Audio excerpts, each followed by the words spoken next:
The Pixel Fold will be the first foldable to go through my battery test. Based on the performance of the Pixel 8 Pro, I'm not expecting this to land very high on the leaderboard. Nevertheless, I'm very interested in knowing where it's gonna land. I really love the Pixel Fold's dimensions. The front screen is small and easy to navigate and use, but because of the aspect ratio, it feels like a larger screen when watching videos. And because of the width, it also provides a comfortable sized keyboard for typing. Even though the front screen provides a good experience for watching videos, I watched all the videos on the main inner screen. One, because it is the better of the two options, and two, because I want to test it using the features as they're meant to be used, and want to test the battery to its fullest, really. During the test, I traveled to go see a family member, so the Pixel Fold was my main source of entertainment. And because it was a road trip, I was able to stream all my videos using the mobile network, which is perfect for this test. Although there was a lot of sunlight in the car, the Pixel Fold screen was more than bright enough to let me enjoy the video comfortably. And the sunlight wasn't bright enough where it caused the crease to really pop out. I was able to enjoy it perfectly fine with barely seeing any crease. Obviously, because there wasn't direct sunlight, it was just sunlight coming in through the car's windows. This trip showed me that even though I wish the crease was still shallower than it is, it doesn't really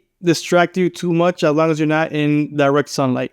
Even bright areas are okay with this crease the way it is. During basically the entire road trip, the phone was warm. It didn't surprise me based on my past experience with it, but at least it didn't get to that point where I thought it was going to overheat. It was in a reasonable range of temperature. Like, it was warm but not even hot. It's possible that it could have gotten even hotter with direct sunlight or with worse signal. But in the scenario that I was in, it really performed pretty well. After 3 hours of being off the charger and 1 hour of screen on time, the battery was at 85%. But unfortunately, out of the 1 hour screen on time, only 30 minutes was from streaming video. So that's a pretty good amount of battery drain and still plenty of testing to go for this phone. While I was with my family, I didn't use the phone all too much. I just took some pictures and videos. So the battery didn't drain all that much while I was there. So a lot of the testing was done on the road trip over there and on the way back. And even after I got back, I did even more tests. But I guess this shows that the phone behaved pretty well on this trip when it was on standby. After 9 hours off the charger and about 2 hours of screen on time, the phone's battery was at 61%. I believe the phone behaved pretty well on standby, but using the camera kind of drained the battery a bit more than I would have hoped. And just over an hour later, after the trip back and an extra hour of watching YouTube, the battery went down to 43%.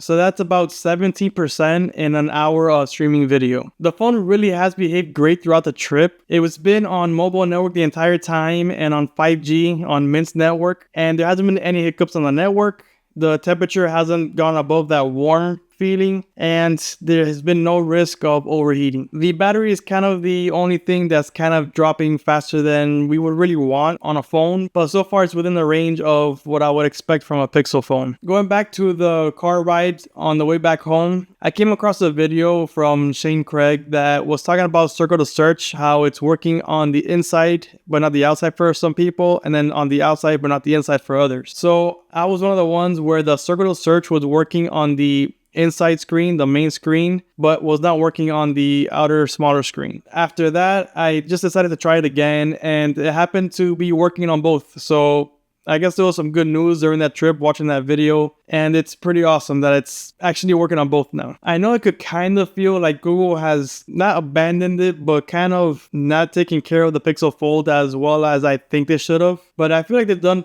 all right in terms of most of the features they're coming out with. The only one that's really bothering me is the fact that it doesn't have the Pro features. I know it's not the Tensor G3 and it doesn't have the same camera sensors as the 8 Pro, but it has all the power needed to be able to use the Pro features, the Pro camera features, and it even has a high megapixel count on the main sensor, which we could take advantage of. So I kind of feel like that's one of those features that I understand they want to separate the Pro and the base model, but this is technically a Pro level phone, and it's even beyond it really just because of the price point. So that should be available on the Pixel Fold. I'm not sure, maybe Google is worried about backlash over not giving it to all the Tensor G2 phones, but I think people would understand that they want to keep the features up as much as possible on the Pixel Fold, considering it's $1,800. And we all know that the Pro features on the Tensor G3 is being limited to the 8 Pro because they wanted to, not because the regular 8 can't handle it. So at that point, I think they just might as well release it for the Pixel 8 and the Pixel Fold, or at least just the Pixel Fold. So when I finally got back home, I obviously stayed off the Wi-Fi and kept on with the mobile network because that's part of my testing parameters. And I got to some serious video watching. The phone reached 20% after 12 hours off the charger and 4.5 hours of screen on time. Those numbers aren't great by any means, but they're kind of expected and I'm not surprised about it. Normally I do get a lot more screen on time with the Pixel Fold because I'm usually on Wi-Fi, so that really does extend the battery quite a bit. But that 4 to 5 hour mark tends to be what a lot of people get with the Pixel Fold. And I imagine that most people are off of Wi-Fi most of the time because they're using it in places that are not their home or office. So really no surprises up to this point. Unfortunately, the Pixel Fold just didn't make it all the way to the end. It reached 5% before the full day of use was complete, but I was able to complete my minimum tasks even though it was just barely. I'm not surprised at these results considering that it has the last generation Tensor G2 rather than the Tensor G3 that we have to compare it to. It has a smaller battery compared to the Pixel 8 Pro, which also didn't finish, and it has a larger screen, so it's gonna waste more battery in that sense. Basically, everything was working against this phone, and the results kind of show it. At the end, I was able to get 5 hours and 41 minutes of screen on time by the time the phone got to 5% battery. And this is close to what I see a lot of people stating that they get when I look at the comments and other videos. Maybe a few minutes more, but really that's